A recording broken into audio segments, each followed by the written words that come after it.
Thank you, Nathan and Price Waterhouse, for doing this for so many years. This is a great turnout, and I thank all of you for being interested in being here.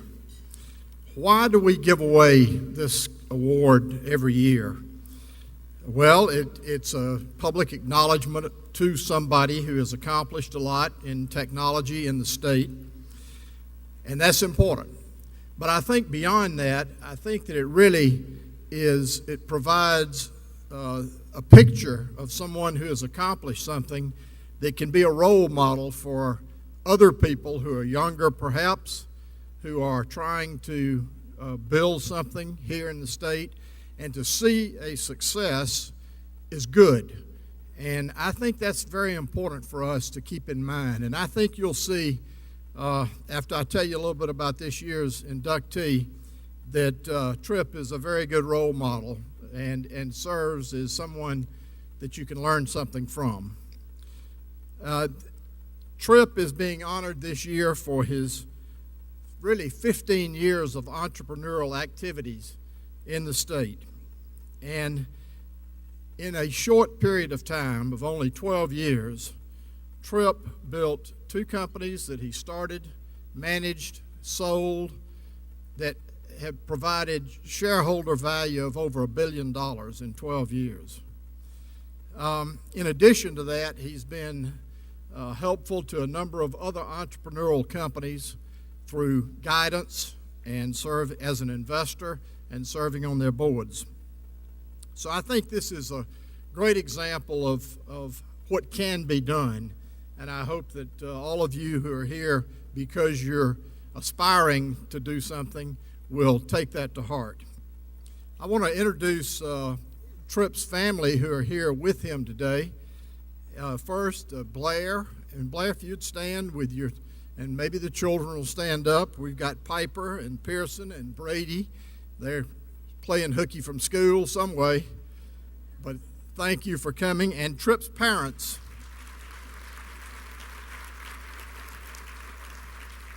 Tripp's parents, Kathy and Brady. Glad to have you here. Thank you. Tripp is a local boy. He went to Roswell High School, graduated in 1988, and then he went to Georgia Tech, where he got his degree in industrial engineering in 1992. Then Tripp went down to Florida and worked with his dad in the financial service business, learning a few things from Brady Sr., and then wound up going to Athens to start a business. And at that point, from that point in 1995, for 12 years, he built 2 companies, managed them, sold them, and really made some extraordinary returns for all of the shareholders, many of whom were in the state of Georgia, and in quite a rapid way that's sort of unprecedented in my view.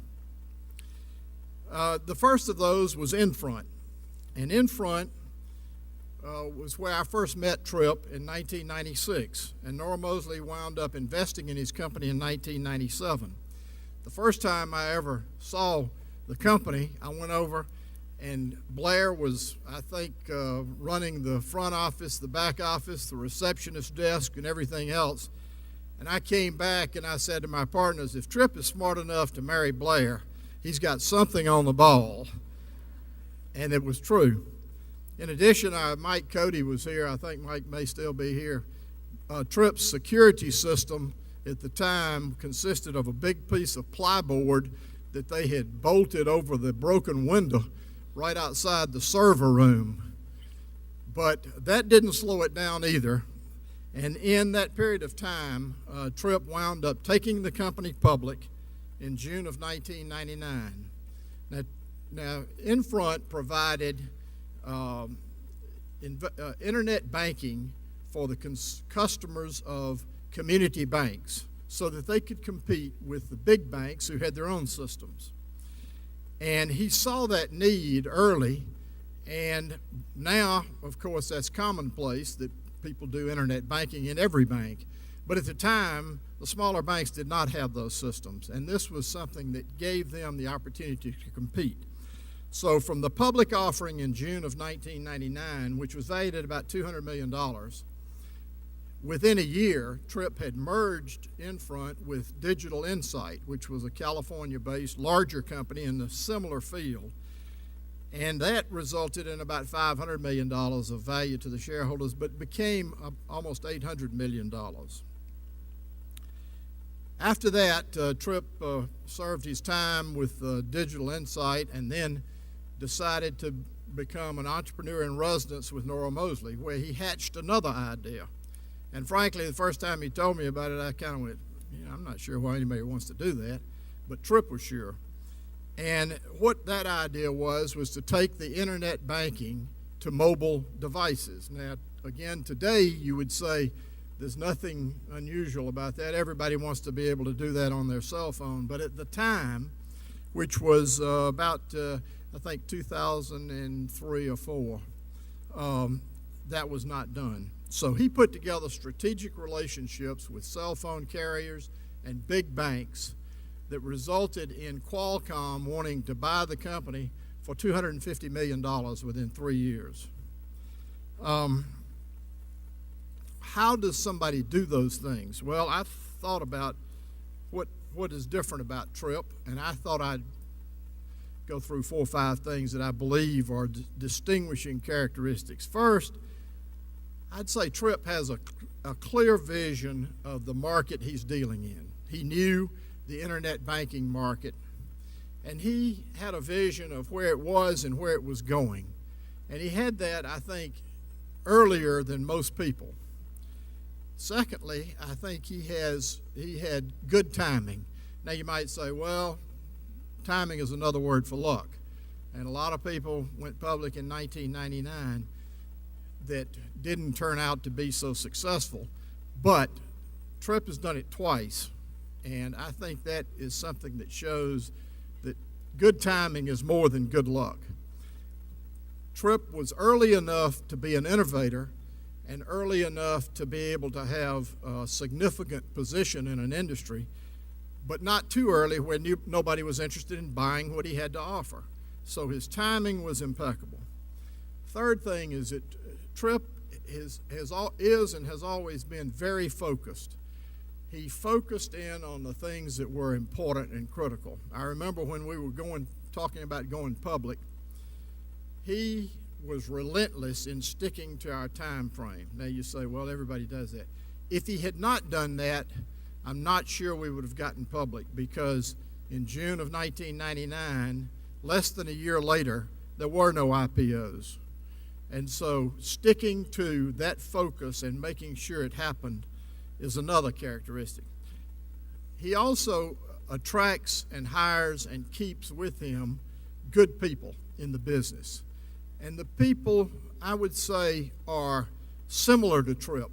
They kind of come from the same mold, and you feel like that those people all are on the same page so that they're not going in all different directions. And they have been with him through several of the companies. And then finally, I think that Tripp has good values. His family is important to him. His church is important to him. And he's the kind of person you feel like is going to take care of your money when you have an investment with him. So this honor today, I think, is very well deserved. And I know that Tripp appreciates this. And I think it would be also a good example of what can be done here in Atlanta. And I encourage you entrepreneurs to look to that as being something that can happen. So it's my pleasure to introduce Tripp. Congratulations, Tripp. Let's give him another round of applause.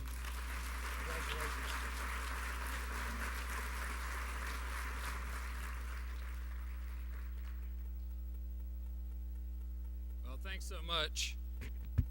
It's obviously a great honor to be here today and share this with everybody. And it gives me a nice platform to be able to thank so many people that have meant so much to me, certainly starting with Charlie.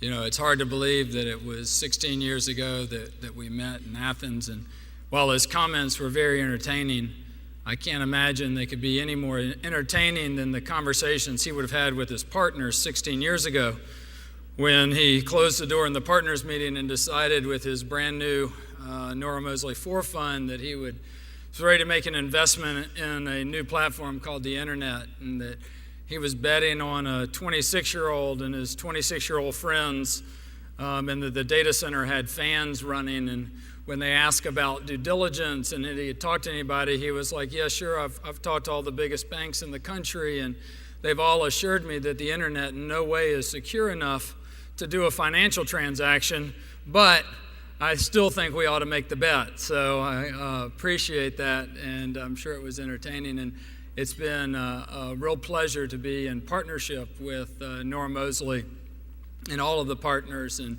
we've done a lot of deals together, and I thank every one of them for all that they've meant to me. I want to also take a quick moment and thank TAG and Tino and all of the people involved with the Technology Association of Georgia and the sponsors and the speakers for being here and putting on this great event. And it's so important that the companies are here and the individuals as well. And I also want to obviously give a special thanks to PricewaterhouseCoopers for actually putting on the Hall of Fame and sponsoring it. And Nathan does a really great job of kind of downplaying it, but having seen the amount of work that goes on with it, he works really hard to make this happen, and the whole firm does, and I thank them for that. And there were two other nominees this year that deserve recognition, Charlie Paparelli and Dr. John Copeland. And they've done a tremendous amount for the technology industry, and I want to recognize them and thank them for being here. And clearly also the Hall of Fame. I mean, wow, you look at the table of everybody there and you think about the businesses and the innovation that's been created by this table, not only in the state of Georgia and the United States, but really throughout the world. And it's quite an honor. I mean, these are people that I have looked up to and I respect and learned from and consider friends. So thank you for letting me join you. I know I've been getting a lot of ribbing on my age, and just to go ahead and put an exclamation point on that, Don House, who's sitting at the Hall of Fame, did in fact write a letter of recommendation for me to get into Georgia Tech when I was a senior in high school. So thank you, Don. That's worked out really well for me. I appreciate that. I've actually been able to, I was on a board with Don, so I've been able to talk to him and say thank you in person prior. One other person that I want to thank who's not here is very, very important to me is Cam Lanier. And he's traveling on business today, but I also met him around the same time as with Charlie, and he's been a fabulous partner, and I've learned so much from him, and he's a great friend of mine. And you know, in dealing with Cam, you learn probably more in the bad deals than you do in the good deals. And I wish he would be here, but I understand he's actually traveling on a business annual report. So first of all, I wanted to thank all those people. And before I start any remarks, I do want to thank, Charlie did a nice job of welcoming my family, but I have 3 people down here.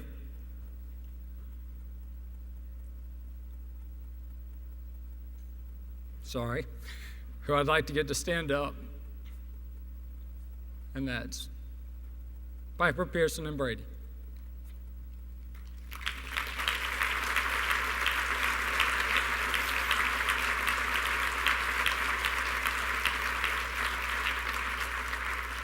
It's not okay to skip school unless something fun's happening, but I just want to tell them that I love them and I'm proud of them.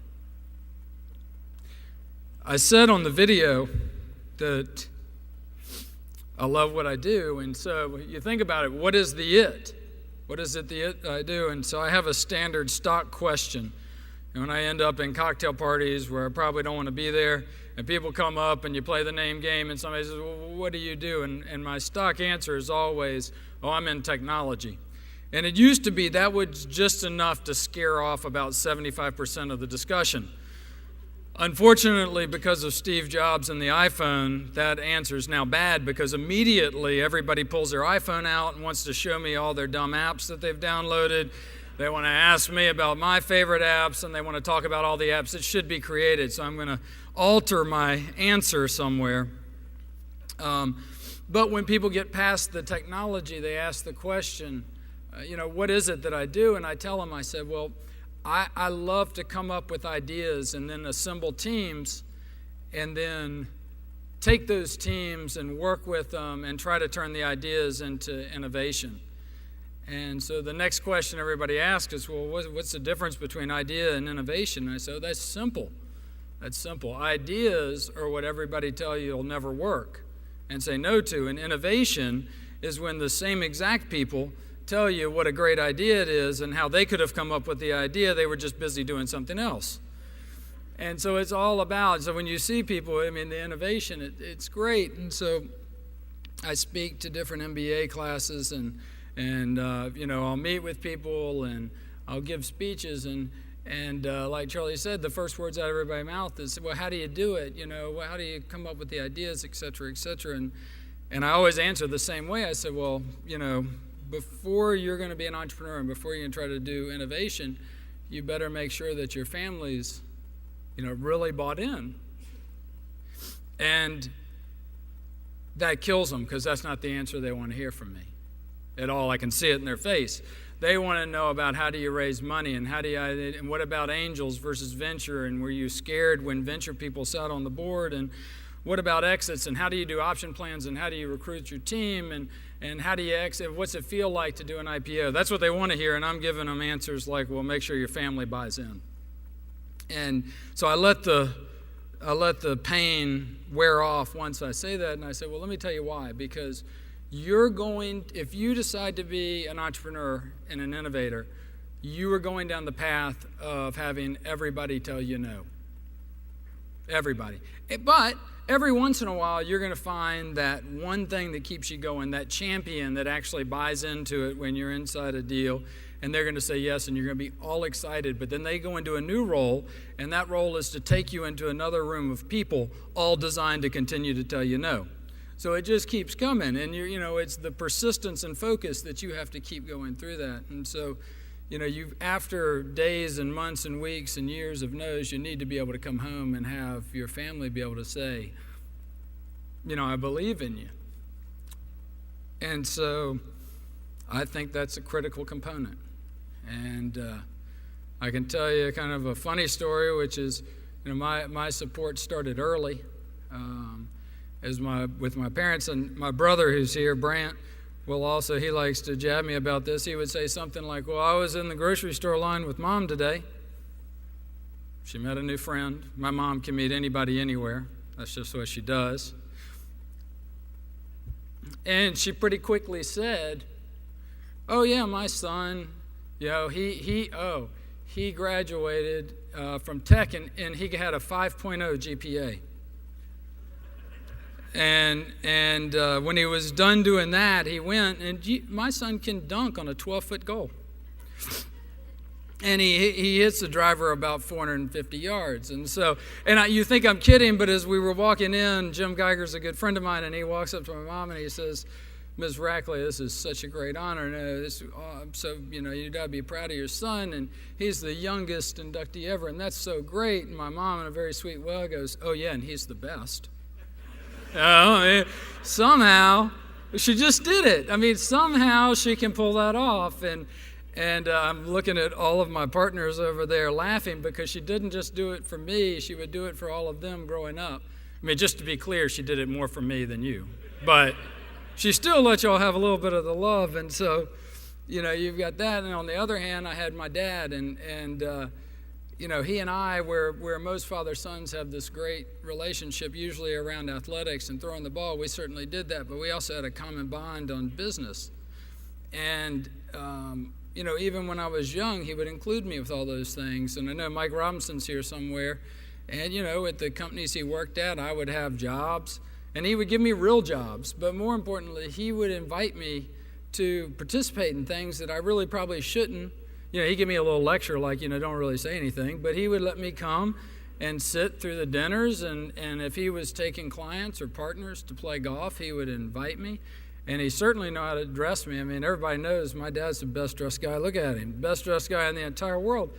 And, I mean, this still goes on today. I think I do a pretty good job at this point of dressing myself. So last night we're getting ready to get dressed for the reception. Blair's in her bathroom, and I've put on this new sport coat that I've got, and I've walked in to see Blair, and I said, Blair, what do you think? My parents are here in town staying, so I said, Blair, what do you think? And without even batting an eye, she goes, well, have you gone and seen Pop-Pop? So I quickly walked down the hall. I said, Pop-Pop, what do you think? He goes, yeah, you look pretty good. We need to do this, this, and this. And then I said, that's just the way it goes. And so we've done all that. And I said, that coupled with the gray hair that he gave me at an early age certainly helped quite a bit when I was 29 years old and woke up and was running a public company. But I'll tell you that one trait that I feel like that our companies have always had, and something that he taught me without having to ever say it, was that nothing in business is more important than family.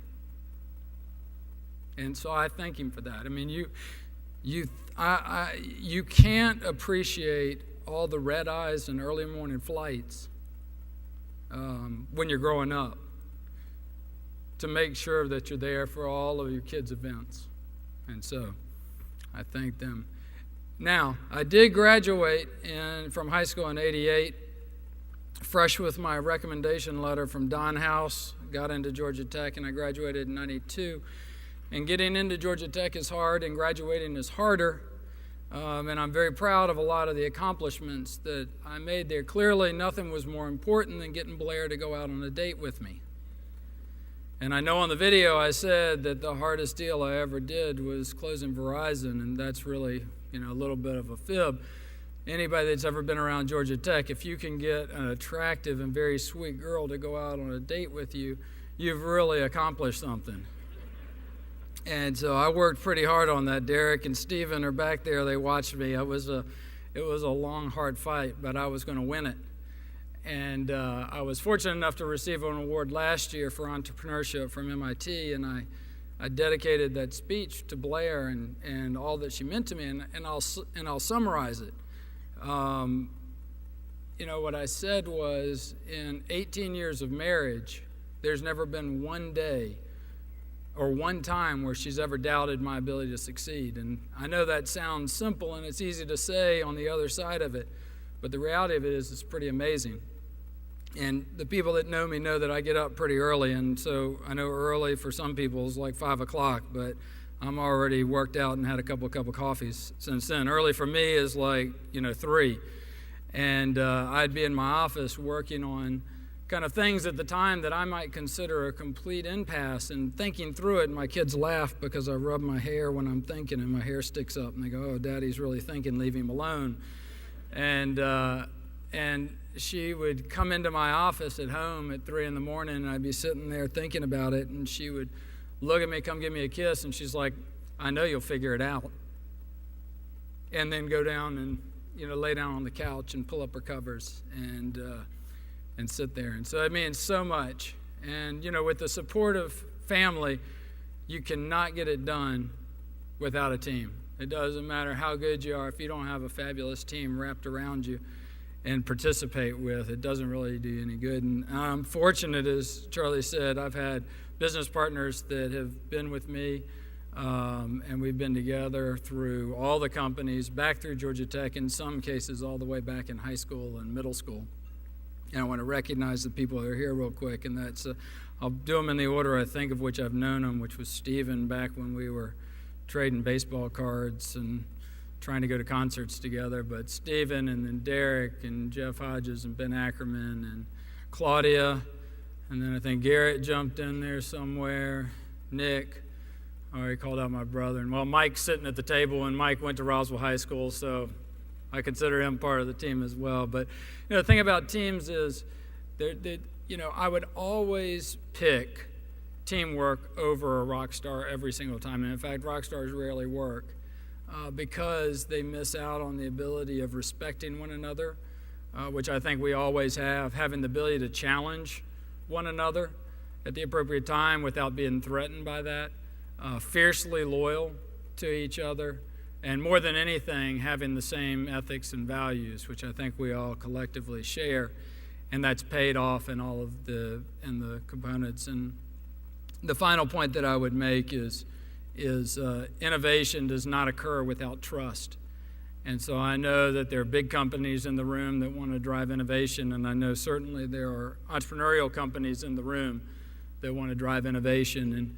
And I will tell you that I've done plenty of deals where we worked super hard and had the best lawyers negotiating the documents and signed them and had beautiful press releases behind those, and never really had the same level of values between the companies or that trust, and the releases and the contracts weren't worth more than the paper that they were written on. Fortunately, however, I've been very blessed in the sense that I've had fabulous partners, many more fabulous partners than I ever had the other one, where the deal really was done with the handshake. And that didn't mean we didn't have great lawyers working on it, but that fundamentally we looked each other in the eye and we shook hands and we agreed on it. And that element of trust, if there's one thing that takes an idea and moves it to innovation, it's forming that trust between them, because you must have that. And so I've been very fortunate with that. And so with that, again, I couldn't be more humbled by the recognition. I thank everybody for being here. And I have such an incredible sense of pride to be considered a part of the Hall of Fame. And so thank you very much.